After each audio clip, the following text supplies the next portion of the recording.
A very good Saturday afternoon to you. Welcome to KTN Weekend at 1. My name is Najima Ismail.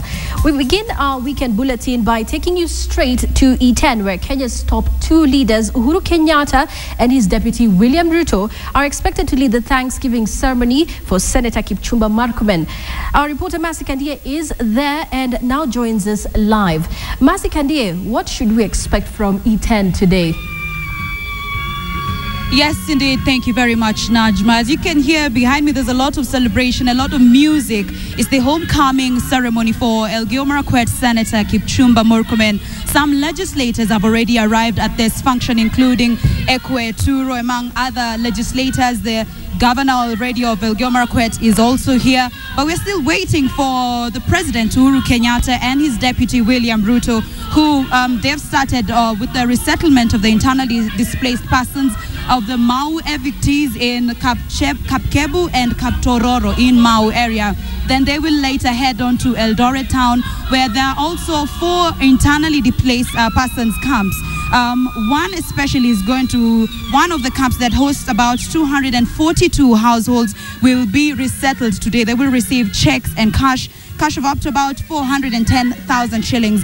But I spoke to the chairman, Mr. Mushina, of the internally displaced persons in Eldoret town, and he's telling me that it's only this one camp that is being resettled, because there are other camps in Yamumbi, which is Kaimunji, which has about 68 households. Sakasaka IDP camp also in Eldoret that has about 51 households, and Block 10 that has also 27 households. So yes, they are saying that they have lodged their complaints to the government, and the resettlement board that was created by the government will look into also the resettlement of these 3 other IDP camps. So Najma, it should be noted that even as Naka camp closes today, the 3 will continue to remain open. Najma. Thank you very much, Masi Kandie. We will be keeping you abreast with the happenings of E10 in our subsequent bulletins.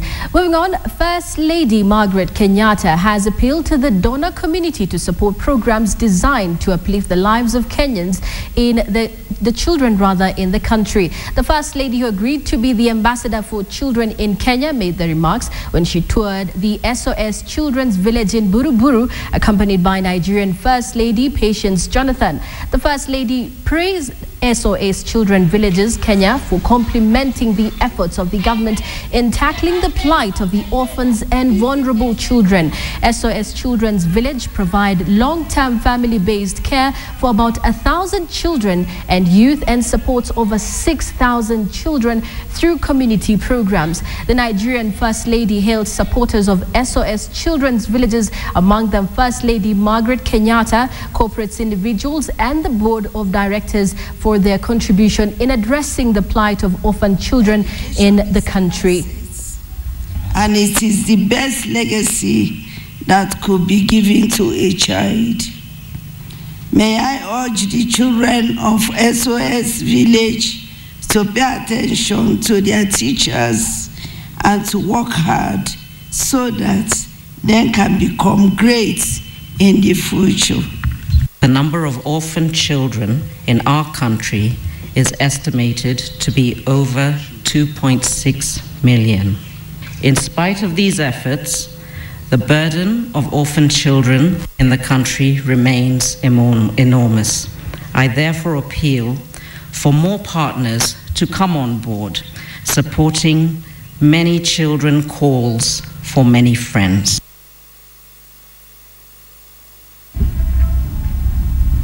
For years, Kenyan ties with Nigeria have been growing stronger as Kenyans and Nigerians find common areas that bring them closer. A recent diplomatic row, however, brought the cracks that plague the relationship. KTN's Wilkie Stanyabo now reports on the Nigerian connection. Ahead of Nigerian President Goodluck Jonathan's visit, Foreign Affairs Cabinet Secretary Ambassador Amina Mohammed noted that the visit could help Kenya forge strong ties with Nigeria, a country which is an economic powerhouse. And indeed, in the last few years, Nigeria has become the word on Kenyans' lips. We went out to the streets of Nairobi seeking to establish just what comes to mind when the word Nigeria is mentioned. Pia na movie zao huwaga mzuri na zinatusomesha mambo mengi. Wanaotea mambo mengine kubwa sana kama movies. Hujaona mambo kama hiyo. And along the streets of Nairobi, hawkers are making a killing, selling Nigerian movies to Kenyans. These movies, they tell us, fly off the shelves as soon as they come into the country. They are educative. The movies are aired on almost every television station in the country, while Nigerian music blares from radio stations, and it is not uncommon to hear Kenyans mimicking the Nigerian accent. To top it all off, Kenyan songbird Emmy Kosgei found love with Nigerian pastor Ansel Madubuko, to whom she tied the knot just a week ago. Hata tunamwombea Mungu akienda huko si kuiba tu, aanze movies. From Nigerian business connections to Nigerian movies, and now a visit from the Nigerian head of state himself, it would appear that the link between Kenya and Nigeria is growing stronger every day. But there is a darker side to the Nigerian connection. President Goodluck's visit comes just months after the diplomatic crisis that saw Kenyans detained in Nigeria for 2 weeks. They had accompanied a group of Nigerians who had been deported, among them prominent Nigerian businessman Anthony Chinedu. The belief that a section of Nigerians have ties to the drug trade now overshadowing the relationship between the two countries. Kenya has a population of about 42 million against Nigeria's 170 million people. The Nigerian market and the economy, then one that could make a significant impact on Kenya. And the journey has begun, but the shadows just won't go away. Wilkisanyabo, KTN. The Nigerian president, who has just concluded his official state visit in Kenya, has backed the push to have the ICC cases facing Kenya's top leadership brought back to Kenya. President Goodluck Jonathan, while addressing Kenya's parliament, said Kenya is capable of solving its own problems. Jonathan has departed for Nigeria this morning. The Nigerian president capped his 3-day official tour in Kenya by telling off the International Criminal Court. Jonathan, who addressed Parliament Friday, prevailed upon the international community to allow the ICC cases to be tried locally. I believe that laws, whether local or international, treaties or conventions, or institutions set up to manage such laws, treaties, or conventions, are set up to solve human problems, but not to add to human problems. Taking cue from the last elections, Jonathan said Kenya conducted a peaceful democratic exercise, a manifestation of the country's maturity to handle its own affairs. And the peaceful elections conducted early this year and the emergence of a new government, we believe, has been able to communicate to the rest of the world that Kenyans are in position to solve their problems. The Nigerian president spoke about terrorism, arms smuggling, but failed to mention the global menace of narcotics that saw Kenya deport 3 Nigerians early this year. The deportation of the Nigerians on drug-related charges led to a diplomatic spat in which a plane with a Kenyan pilot and security officials was detained in Nigeria for over a week. When he met the country's politicians, the expectation would have been that Jonathan would at least have tried to mollify the country's politician, but the Nigerian president appeared keen not to rekindle the memories of the incident that happened within the past 5 months. In the historic address to senators, members of the National Assembly at Parliament buildings in Nairobi, Jonathan was busy selling Nigeria to Kenya and spreading the African Renaissance. I call on the whole world to see how they can join the beautiful people of Kenya to consolidate democracy, improve governance, create enabling economic environments that will be happy and reduce poverty or create wealth, instead of dragging Kenya back to the past that they want to forget and move forward. On completion of his official visit to Kenya, the Nigerian president was hosted for a dinner at State House by President Uhuru Kenyatta. The dinner was equally attended by the Nigerian delegation and Kenya's cabinet secretaries. The two leaders affirmed their commitment of expanding trade ties and relations between the two countries. The trade within the Asian countries is about 50%. That means that they can manage without the rest of the world. But trade between African countries, we are talking about between 10 and 12%. That means that Africa cannot survive one day without the rest of the world. And this must be reversed. It is our hope that both Kenya and Nigeria will soon emerge as wealthy countries, thriving in a peaceful continent. The Nigerian president jetted out Saturday morning, seen off by Deputy President William Ruto. Samugina, KTN. The newly elected Makueni Senator Mutula Jr. and former Vice President Kalonzo Musyoka have opposed the bid to see the country withdraw from the International Criminal Court. Speaking in Kilome constituency during the homecoming party for the county woman representative Rose Musel, Mutula Jr. said the move was ill-advised and urged the president to reconsider it. He was backed by Kalonzo, who urged the president not to assent to the bid. On Tuesday, Deputy President William Ruto will be in The Hague to face 3 counts of crimes against humanity for allegedly organizing the 2007-2008 post-election chaos that left at least 1,300 people dead and displaced more than 600,000. Ruto's trial comes 2 months ahead of that of President Uhuru Kenyatta, who faces 5 charges of crimes against humanity, including murder, rape, persecution, and deportation.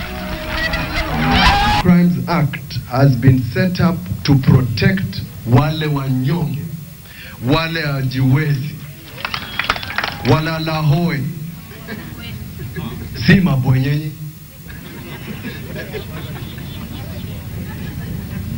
Huo mswada unasema kwamba mtu ukipatiwa, hata kama ni nani, ukipatiwa ruhusa ya kuongoza ama uwe kiongozi, ufuate sheria ya nchi yako na ufuate international law. Ukibadilisha utabebwa na uende. Wakati nifanya ile ambayo julikana kama shuttle diplomacy, nia yangu ilikuwa ni kuregesha makesi hayo nyumbani. Ili kwa muda wa mwaka mmoja tu peke yake tutafute mbinu na namna ya kuwaleta mbele ya mahakama wale ambao waliua watu wetu wa Kenya. Haikuwa nia yangu hata kama kusema ninaondoa Kenya kutoka kwa Rome Statute. Therefore, people should not, even if you must quote me, please quote me correctly. Moving on to the international scene now, his feet can't even reach the pedals, but a 5-year-old boy is already being called a piano prodigy. CNN's Todd Tongan introduces you to the pint-sized pianist and his proud parents. Jacob Velasquez likes to play games and go swimming like any other 5-year-old little boy. But when he goes from the pool to his piano, something very special happens. You could call him a mini Mozart or baby Beethoven because Jacob began playing when he was barely 4 years old. Willie was at work, I was in the kitchen, and I hear the song that Willie was playing the night before, and I thought, is Willie's home? And I came in and Jacob? Oh my gosh, that's you? Jacob then learned to read music. Jacob managed to learn Beethoven's sonata in just 3 weeks. He doesn't even have to look at the music anymore, and that's because he has a photographic memory. So they went ahead and had him audition for the National Musicians Guild.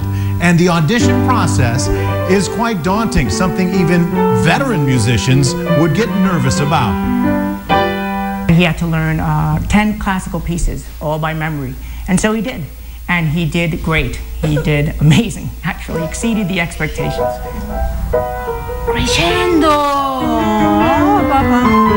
Jacob's piano teacher says a song that takes her other students a month to learn, he'll master in just 1 class. But this pint-sized pianist isn't without his own challenges. I think he hasn't in his mind the whole knowledge, but he is too short the hands, and he's too small, and he wants to play that he knows, but he cannot do that. So Jacob tinkers with his technique to play certain pieces. And he told me, okay, Miss Jafir, I think this is a best finger for me. What do you think? Some kind of hard too. Nice job.